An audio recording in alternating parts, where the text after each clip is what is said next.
união dos dois partidos? Bem, isso antecedeu a esse fato a filiação do deputado Vermelho ao Progressista, deputado estadual Mabel Canto, e agora na quinta-feira filiaremos o Derrite, que é o nosso candidato ao Senado em São Paulo.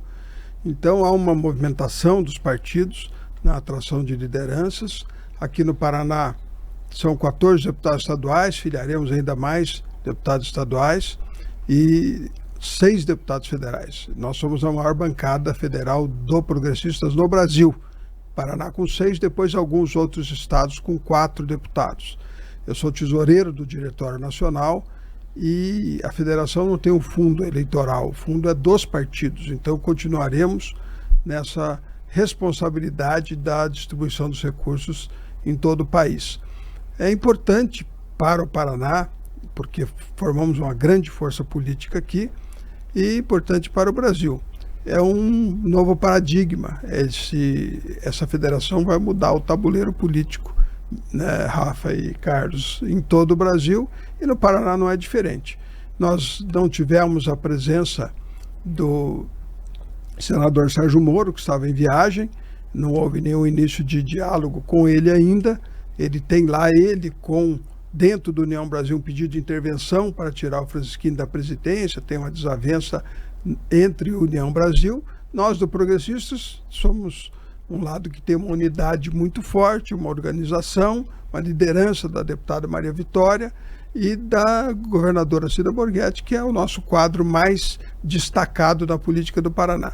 Então, nós temos aí agora que juntar todas essas lideranças e ver que caminho vamos seguir em 2026. Ele tem uma relação excelente com o governador Ratinho Júnior. Aliás, parabenizá-lo pela ponte.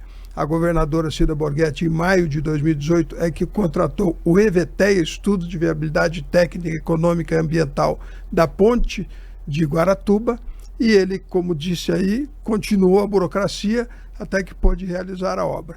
Então, nós estamos felizes por essa obra, nós participamos do governo Ratinho Júnior, apoiamos no seu segundo mandato, temos ótima relação com ele e claro que ele tem o partido dele e nós temos o nosso, as coisas não se misturam, né? Nós somos uma parte da política do Paraná, não somos uma parte da política do Ratinho Júnior no Paraná, mas somos bem relacionados, esperamos ver como é que se constrói a sucessão do governador e participaremos como protagonistas dessa sucessão. Bom, então vou partir aqui do ponto de relacionamento, já que as conversas ainda não aconteceram, tentando compreender, deputado, qual é a visão, né, que o senhor tem em relação à acomodação dentro desse casamento partidário, dessa federação, para a eleição do Paraná. Porque, de um lado, a gente tem Cida Borghetti, que já disse aqui, a Jovem Pan, em primeira mão, inclusive, que se coloca nesse tabuleiro como uma pré-candidata ao governo, e do outro, Sérgio Moro, que já se sai muito bem em pesquisas, por exemplo. Além disso, vou pôr uma pimenta aqui na nossa conversa, que é o relacionamento do senhor com o senador Sérgio Moro, né, já foi muito crítico às ações como juiz da Lava Jato por parte dele, e eu lembro que o senhor, inclusive, aqui na Jovem Pan também, em um certo momento, quando ele estava lá em julgamento, se colocou à disposição para concorrer ao Senado para ocupar a vaga de Sérgio Moro. Então, como é que fica esse relacionamento e essa construção para 26?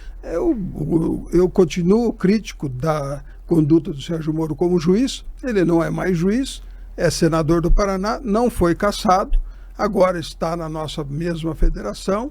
Eu não tenho nenhum problema de dialogar com ele e com outras forças políticas do Paraná. Como tivemos aqui na eleição de Curitiba, havia um compromisso da Maria Vitória ser a vice, depois trocou para o Paulo Martins, a Maria Vitória concorreu à eleição, apoiou o Eduardo no segundo turno, não participamos do governo do Eduardo, apesar de termos apoiado a ele no segundo turno. A gente toma posições claras, porque a política não se faz para esta eleição, se faz sempre para as próximas eleições. Então o nosso posicionamento é sempre um posicionamento que nos coloca em condições de tomar os passos que queremos nos momentos seguintes da política. Eu não tenho nenhuma dificuldade de tratar com o senador Sérgio Moro sobre política e nem com o governador Ratinho Júnior. Ainda não sei com quem ele vai escolher como seu candidato, né? Não sei se vai conseguir manter a sua aliança com o Partido Liberal por conta de eventual candidatura de alguém do PL e também do governador Ratinho Júnior, mas Por isso mesmo é que nós temos que estar abertos ao diálogo com todas as partes. Agora, deputado, nessa federação ficou estabelecido ali que 9 estados ficariam com o PP, 9 com União e 9 ficaria uma gestão compartilhada. O Paraná é um deles. Justamente por não ter ali um protagonismo de um partido só sobre o outro no estado. Como é que vai ficar na prática essa discussão? O senhor senta com o Felipe Francischini do União para decidir o rumo? Até quando vai essa gestão compartilhada? Já tem um cenário, por exemplo, dizer, olha, em janeiro de 2026 nós vamos ter um único presidente. Ou ainda não tem definições sobre isso? Não, ainda não temos, porque é uma disputa lá interna dentro do União Brasil sobre a liderança. Mas eu já conversei com o Felipe Francischini, combinamos já de tratando das chapas de deputados federais, estaduais, que são responsabilidade nossa de ir montando, e nós temos como os fundos partidários são separados, nós temos como ir assumindo os compromissos e consolidando as chapas. Aliás, o Progressista teria chapa completa, né? Agora tem que dividir as vagas com a União, vou ter que dispensar alguns candidatos que eu já tinha comprometido, que disputaram a prefeitura. O Progressista lançou 138 candidatos a prefeito, elegeu 61 e elegeu 52 vice-prefeitos. Então nós temos 70 candidatos derrotados a prefeito para ser candidato a deputado, 52 vice que pode ser candidato a deputado e mais a chapa que nós tínhamos já na eleição passada. Então nós poderíamos perfeitamente estar concorrendo com chapa pura e com candidatura ao governo, ao Senado. Nós temos nomes para todos. Para os institutos de pesquisa, a deputada Maria Vitória indicou o nome da governadora Cida Borghetti e do deputado Pedro Lupião para o Senado. Cida para o governo, Pedro Lupião para o Senado, porque isso foi decidido na nossa executiva sob consulta. Então, o partido tem quadros, nós não precisamos fazer alianças, mas nós queremos fazer alianças porque ninguém governa sozinho e nós queremos poder participar efetivamente como protagonistas da próxima eleição. E participaremos. Não temos dificuldade nenhuma em fazer acordos com as lideranças que estão postas ou concorrer com as nossas lideranças próprias. Deputado, sobre isso, muitos vêm aqui e dizem, está muito cedo para a gente falar disso. Nós entendemos que até 2026 pode ter muita mudança, né? E você já trouxe aqui essa busca pelo protagonismo. Mas hoje, no cenário atual, a maior intenção é de lançar uma candidatura ao governo do estado do PP, do União Brasil, ou um apoio direto a Ratinho Júnior? Não, nem sabemos quem é o candidato do Ratinho Júnior, né? Então, ele tem lá Rafael Greca, que está no seu governo, ele tem Alexandre Cury, que está também no seu governo, na Assembleia, e tem o Guto Silva, que colocou na secretaria que fabrica os governadores, né? O Requião foi lá, secretário, o Ratinho também foi secretário. Então, o sinal, né, ali ainda está trocado. O Greca estava convidado para o Progressistas e continua convidado, é um grande amigo nosso, e uma pessoa que foi muito parceira. Nós tivemos ótima relação. Maria Vitória concorreu com ele à eleição lá, que ele se elegeu prefeito, ela foi candidata, apoiou no segundo turno, participamos do seu governo naquele momento, durante todos os 8 anos. Né? Agora, nós temos o convite a ele para o PP, mas ele está secretário do governador, está aguardando e tentando ser o candidato do PSD, que eu acho que é uma boa posição para esse próximo período. Agora, vamos aguardar, né? O governador tem que escolher alguém, e quando ele escolher alguém, precisa ver se espalha ou não espalham as outras lideranças que também pretendem disputar. Em função até das incertezas quanto à inelegibilidade ou não do Bolsonaro, né? As condições de disputa do Lula, foi falado aqui da CPI, gente, CPI só sabe como começa, nunca sabe como termina. Para um governo fraco, como está o governo Lula, uma CPI pode ser fatal. É muito complexo isso, né? A CPI, o Ciro Nogueira declarou apoio à CPI, hoje o Marcos Pereira, do Republicanos, hoje está declarando apoio à CPI. Se as inscrições, né, se os apoiamentos estivessem abertos, iria a 300 assinaturas. Então, não importa as assinaturas, importa que ela seja ou não instalada, que é uma decisão do presidente da Câmara. Sim. Então, o Hugo Mota está aí numa saia justa. Anistia, por exemplo, no dia que o Sóstenes colocou no sistema da Câmara para apoiar a anistia, ele mandou para mim uma mensagem pessoal. Era um domingo. Eu, no mesmo momento, apoiei. Mandei para o Bolsonaro o meu apoiamento, né, para mostrar que nós estávamos juntos para apoiar o PL da anistia. É justo que a turma do 8 de janeiro seja anistiada. Não é para ser uma anistia ampla e restrita como está proposta no texto, até porque não foi o combinado. Mas a turma do 8 de janeiro, né, aqueles que estavam lá na mobilização, eu já desde o primeiro dia, eu fui entrevistado no dia 8 de janeiro, 5 horas da tarde, pela CNN, e falei, gente, quem está aí tirando selfie, publicando, não é terrorista. Ninguém publica o próprio crime, né? Então, tem dois tipos de pessoas, de atores nesse movimento. E até hoje estamos aí vendo o Alexandre de Moraes querer se impor como a única força julgadora e de critérios que o Brasil tem. E não é possível isso. Nós vamos enquadrar essa dosimetria da pena dos condenados de 8 de janeiro, vai acontecer e nós vamos fazer justiça a essas pessoas. E o senhor acredita que esse projeto alternativo que a Alcolumbre está fazendo, até pediu para o Sérgio Moro ajudá-lo, além do Rodrigo Pacheco também, nesse texto alternativo, em que, de fato, reduz essa pena para esses atores menos protagonistas no 8 de janeiro, mas eleva a pena para os mentores intelectuais? O senhor acha que avança isso no Congresso Nacional? Com certeza. Isso vai acontecer. Não há nenhuma chance do Congresso não resolver a dosimetria de pena do 8 de janeiro, porque está absolutamente fora da razoabilidade. Totalmente fora. E é uma forma também de mostrar ao Supremo Tribunal Federal que, afinal de contas, o judiciário não é poder. A Constituição nossa diz: todo poder emana do povo. O judiciário não emana do povo, não é poder e está querendo estar acima de todos os poderes. Semana passada o presidente da Câmara já falou: olha, eles querem se meter em tudo, querem decidir tudo. Eu fui relator da lei de abuso de autoridade e aprovamos por unanimidade a lei de abuso de autoridade. Você não vê mais promotor dando coletiva, você não vê mais ninguém sendo filmado ser preso, você não vê mais... fizemos a mudança da lei de improbidade, exigindo dolo e dano ao erário, ou seja, por causa de ser processado por improbidade, tem que ter causado um prejuízo ao erário e a sua participação tem que ser aprovada. Antes, acontecia um problema no 5º escalão, processava o governador, processava o prefeito, né? Era uma festa de processo de improbidade. Agora não tem mais. Há quanto tempo vocês não estão anunciando aqui que alguém, prefeito, governador, está processado por improbidade? Então, cabe ao Congresso enquadrar o judiciário. E vamos fazê-lo. Mas isso vai, desculpa, Bia, isso vai acontecer porque há uma cobrança de uma parcela da população brasileira, dizendo inclusive que tinha uma expectativa em relação ao Senado, principalmente, quando se fala na questão de atuação de ministros do Supremo, né? Que existisse ali, talvez, uma atuação um pouco mais incisiva em cima de algumas ações do Supremo, com respeito aos poderes, claramente.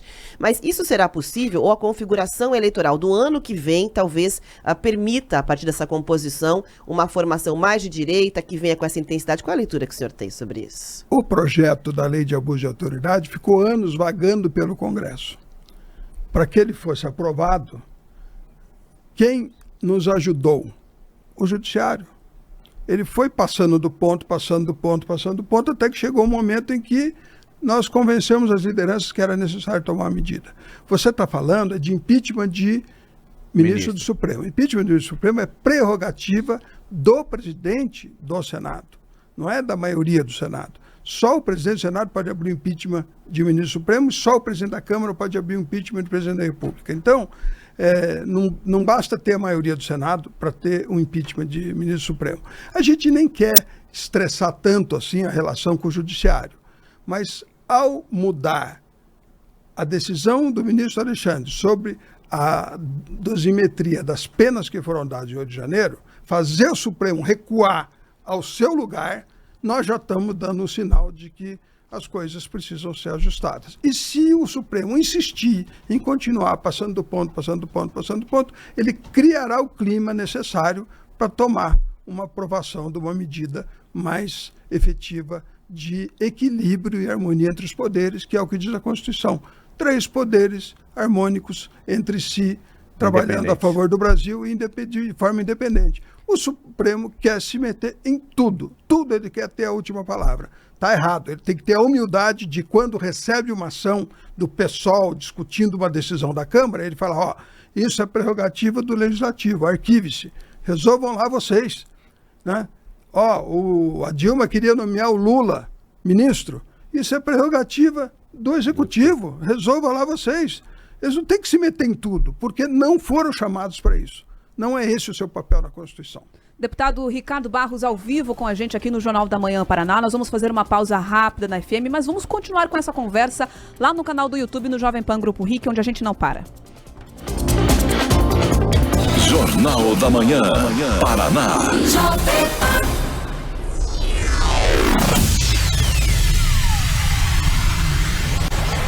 Seguimos aqui ao vivo com vocês que estão nos acompanhando pelo YouTube. A gente estende por aqui também essa entrevista com o deputado federal Ricardo Barros pelo PP. Falamos já sobre a federação com a União Brasil. Chegamos num tema que é bastante sensível para a nossa audiência, deputado, que é justamente essa postura do STF frente a temas de grande repercussão nacional. E agora eu pergunto para você, você considera, deputado, que existe uma moeda de troca quando o STF começa a pautar temas mais sensíveis, acelera, por exemplo, o processo do ex-presidente Bolsonaro? Isso de alguma forma causa uma pressão nos aliados de Bolsonaro dentro da Câmara Federal? Tem a tendência de frear ou não algum tema que trate do STF, dos ministros?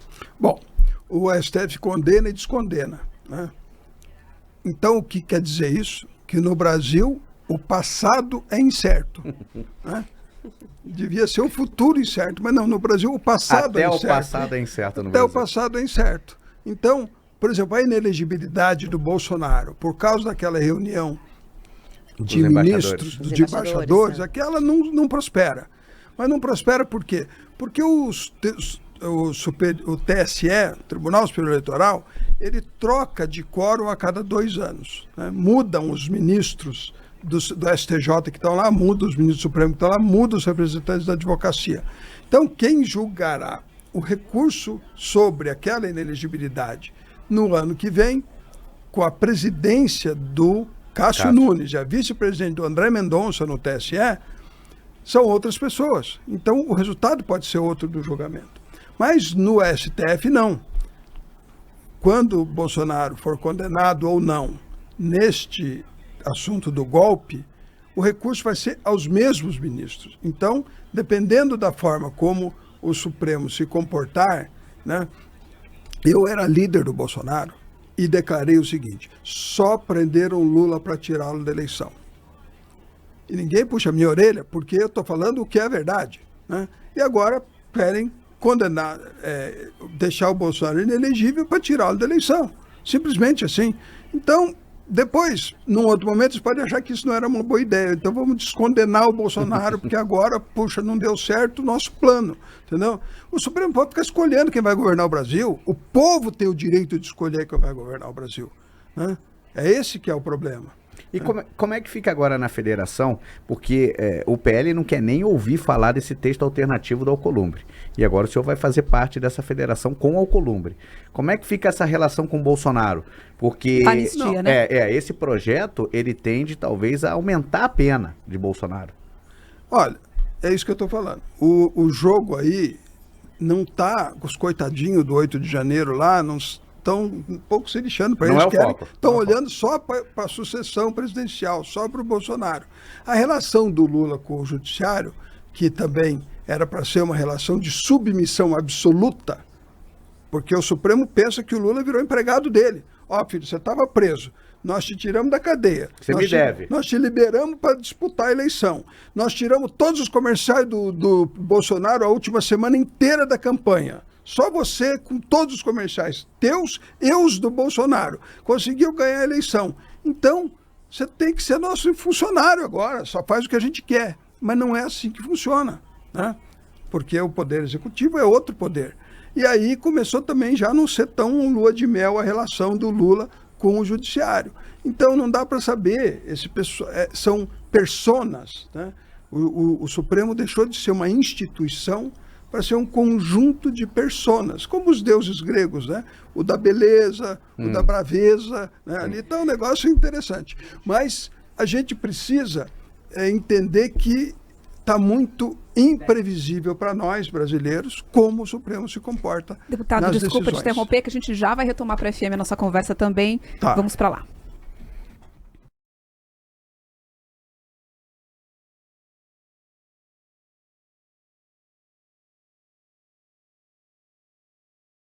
Jornal da Manhã, Paraná.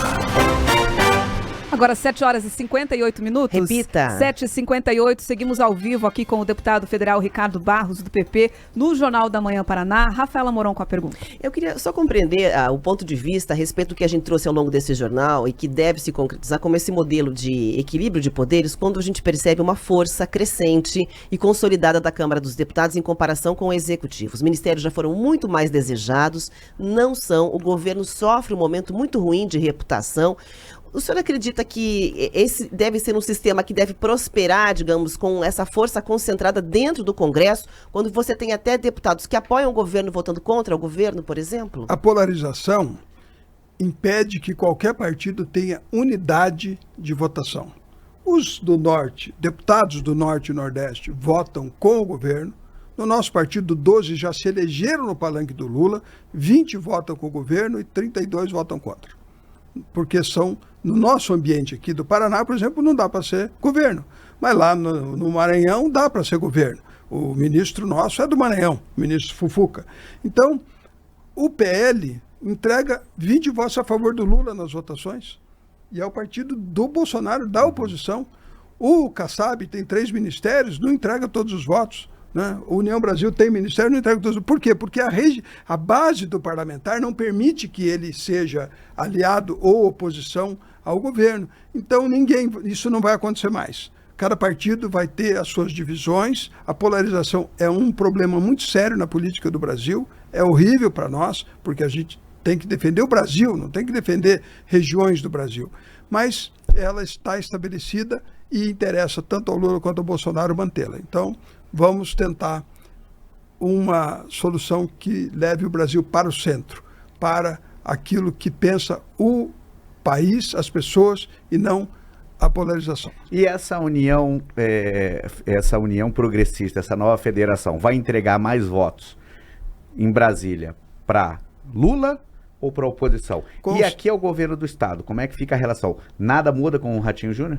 Não, lá em Brasília, majoritariamente oposição, como já é. As votações, se você conferir do União Brasil e do Progressista, já são majoritariamente contra o governo, né? Não contra o Brasil. Nas matérias que interessam a gente vota. E aqui no Paraná, nós temos uma posição de aliança com o governo do governador Ratinho Júnior, mas não fomos convidados para participar. Nós não fomos convidados para participar na eleição municipal. As pessoas falam, pô, o Ricardo disputou tudo contra o Ratinho. Não, não fui eu. Meu partido teve candidaturas em várias cidades importantes, disputamos as eleições. Em Maringá, o governo filiou no último dia o vice-prefeito para concorrer conosco. O Ratinho foi lá na campanha dele e nós ganhamos. Em outros lugares nós perdemos. Mas faz parte da disputa. Mas por que houve isso? Porque não fomos chamados. Vem cá, vamos trabalhar junto. E nós procuramos o governo. Vamos fazer um acordo? Não se interessaram pelo acordo. Eu tenho um partido para cuidar. Nós somos um partido diferente, nós cuidamos da nossa vida. Então, com o Ratinho está tudo bem. Se tiver um convite para estar junto em 26, poderemos avaliar. Se não tiver, temos nosso jogo. Tranquilo, vamos para a briga. Deputado Ricardo Barros, do PP, ao vivo com a gente no Jornal da Manhã Paraná. Deputado, muito obrigada pela participação aqui nessa entrevista. Muitos pontos esclarecidos. Obrigado a vocês pelo convite, Carlos, Bia, Rafa, e estou sempre à disposição. Né? Aqui tenho 36 anos de mandato, né? Então aprendi um pouco ao longo desse tempo de como devemos nos posicionar na política. Clareza, firmeza e coragem.